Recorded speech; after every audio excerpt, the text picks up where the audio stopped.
Equinor's dirty secrets. 2025 Q2 results exposed. Equinor's Q2 2025 report reveals powerful growth amid market uncertainties. Equinor has once again delivered impressive financial and operational results in the second quarter of 2025, showcasing resilience despite ongoing market fluctuations. But here's where it gets controversial. While the company continues to expand, some of its strategic moves, especially in renewable energy, invite debate on future risks and opportunities. Let's dive deeper. Impressive operational gains and solid finances. The company recorded strong operational performance, with production growth firmly on track. Notably, it saw a significant rise in U.S. onshore gas production, capitalizing on much higher gas prices. Costs and capital expenditures remain steady, aligning well with prior guidance. Even during a period of less favorable price conditions, Equinor's balance sheet continues to exhibit robust strength. Significant milestones in strategic projects.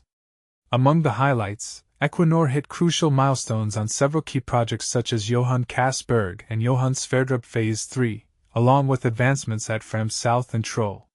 The company also announced the sale of its Peregrino oil field in Brazil for a substantial $3.5 billion, marking a strategic reshaping of its international portfolio. In renewables, the firm reached financial closure for Baltic 2 and 3 offshore wind farms in Poland, securing financing under favorable terms. The Empire Wind 1 project resumed active development, despite acknowledging impairments triggered by regulatory changes. These changes have unfortunately affected future offshore wind synergies related to the South Brooklyn Marine Terminal and increased tariff exposures. And this is the part most people miss when celebrating renewable energy gains. Capital returns to shareholders remain competitive. Equinor declared an ordinary cash dividend of 37 cents per share for the quarter and initiated the third phase of its share buyback program, worth up to $1.265 billion. The total capital distribution expected for 2025 stands at approximately $9 billion, reflecting the company's commitment to delivering shareholder value in multiple forms. Insights from Anders Opedal, President and CEO. Opedal emphasized, "Our production growth in 2025 aligns perfectly with our expectations. The strong quarter is fueled by excellent operational output and Johan Castberg achieving plateau production. In today's volatile energy markets, we reaffirm our role as a long-term energy supplier for Europe." He also pointed out the significant uplift from the U.S. onshore gas portfolio, which saw production soar by 50%, accompanied by nearly 80% higher gas prices compared to last year, a textbook example of strategic asset positioning yielding high returns. Renewables remain a focus, with the Empire Wind 1 project back on track and financial closure secured for Baltic 2 and 3, supporting strong investment returns. Production details. Growth amidst challenges. Equinor recorded an average equity production of 2,096,000 barrels of oil equivalent (BOE) per day for Q2 2025, marking a 2% increase year-over-year.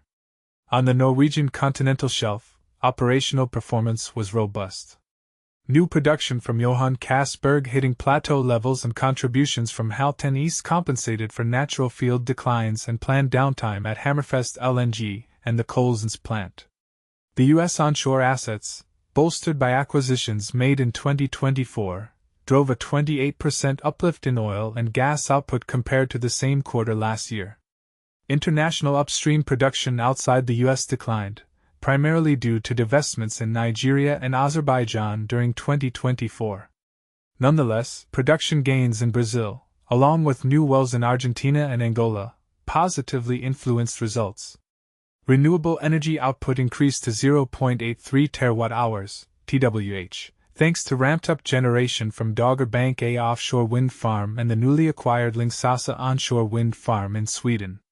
Interestingly, out of 5 offshore exploration wells drilled on the Norwegian continental shelf during the quarter, 2 revealed commercially viable discoveries, a testament to ongoing exploration success. Financial results show strength despite headwinds.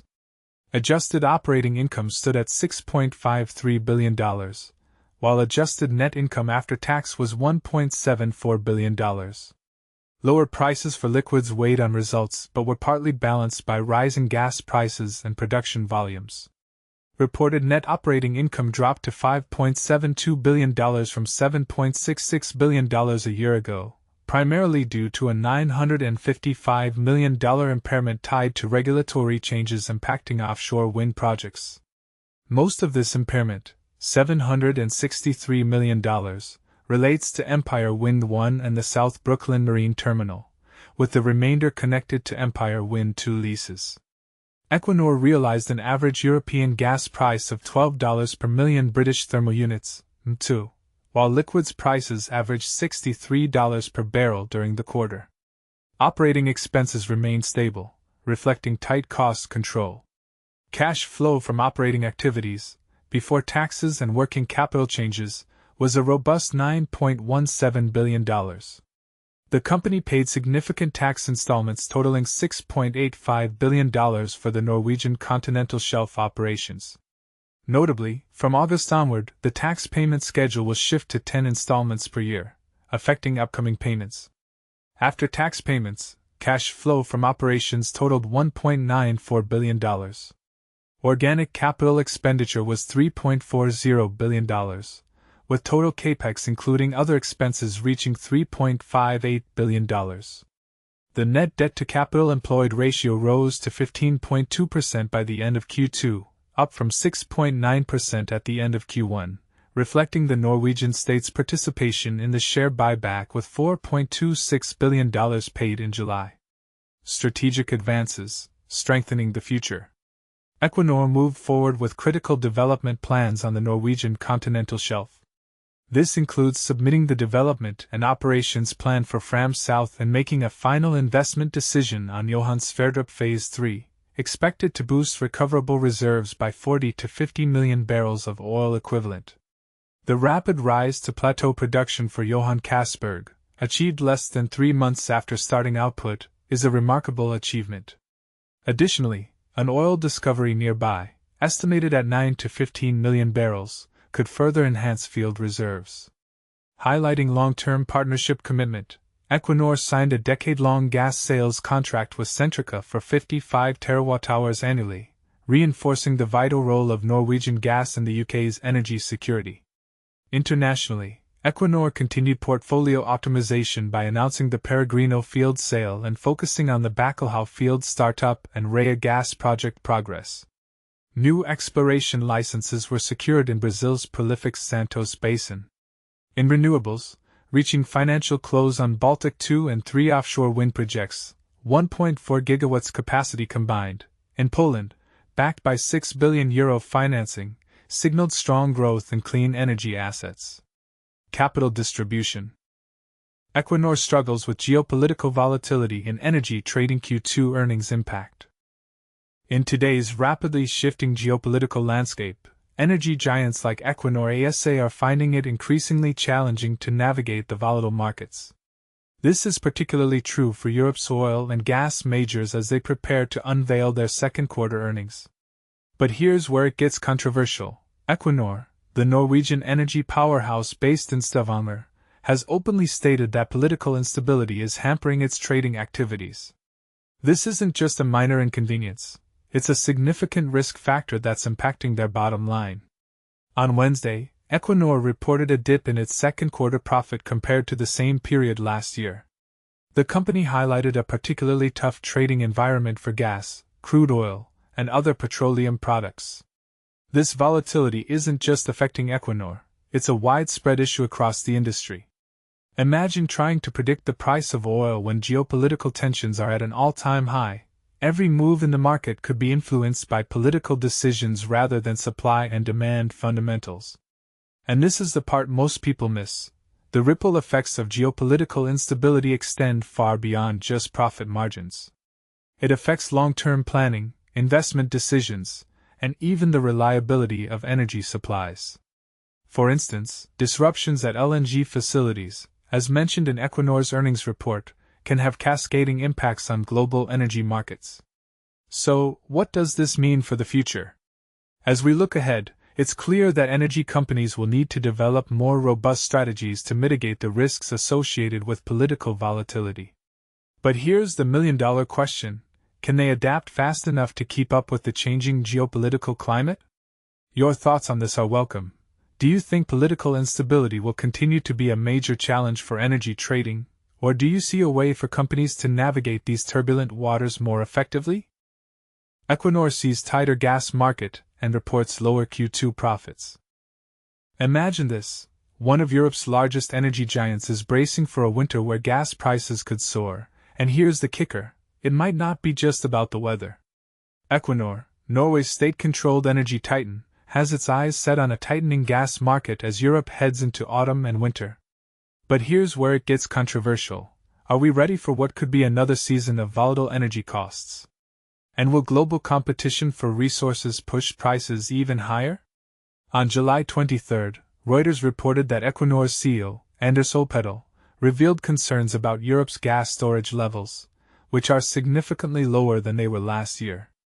As of now, European gas storage facilities are only 65.4% full, compared to around 83% at the same time in 2023. This shortfall could mean trouble ahead, especially if colder than expected temperatures drive up demand. This can create a more tight gas market during the autumn or during the winter, Opedal explained during an earnings presentation. But the challenges don't stop there. Europe isn't just competing with itself for these critical resources, it's also facing stiff competition from Asia for liquefied natural gas, LNG, shipments. In June alone, LNG imports into Europe dropped by a staggering 25% compared to previous months, according to Opedal. Fewer ships arriving means less supply available to meet growing needs, further squeezing the market. The question remains: can Europe secure enough LNG to offset dwindling pipeline flows? Or will this intensify pressure on already strained consumers? Adding fuel to the fire, hopes for increased pipeline gas from Russia have all but evaporated. Political resistance in Germany and other parts of Europe has made any significant rebound in Russian supplies unlikely. For years, Russia was a major supplier of natural gas to the continent, but geopolitical tensions have shifted the dynamics entirely. So, who will step in to fill the gap left behind? Meanwhile, Equinor itself isn't immune to the financial headwinds sweeping through the industry. The company reported a 13% drop in second quarter profits, bringing adjusted pre-tax earnings down to $6.54 billion from $7.48 billion the previous year. Analysts had anticipated this figure almost exactly, predicting a profit of $6.53 billion. While falling oil prices played a big role in the decline, rising gas prices in Europe and the US weren't enough to offset the losses. Does this signal broader economic uncertainty within the sector? Despite these challenges, Equinor remains cautiously optimistic about its production outlook. The company projects a 4% increase in oil and gas output for 2025 compared to 2024, reaffirming its commitment to meeting global energy demands. However, this growth comes amid shifting priorities. Earlier this year, Equinor joined competitors like Shell and BP in scaling back investments in renewable energy projects, citing unfavorable market conditions for green initiatives. Instead, they've doubled down on traditional fossil fuels, a decision that has sparked heated debate among environmentalists and policymakers alike. And this is the part most people miss. Equinor recently took a massive $955 million hit on an offshore wind project in the United States. Why? Blame U.S. tariffs and regulatory uncertainties under former President Donald Trump, the company claims. It's a stark reminder of how policy changes can derail even the most ambitious sustainability goals. So, what does all of this mean for the future of energy markets? Will Europe find a way to balance its reliance on imported LNG with domestic production? Can companies like Equinor navigate the delicate dance between profitability and sustainability? These are questions worth pondering and discussing. Do you think Equinor's strategy strikes the right chord, or are they leaning too heavily on fossil fuels at a time when the world desperately needs cleaner alternatives? Share your thoughts in the comments below.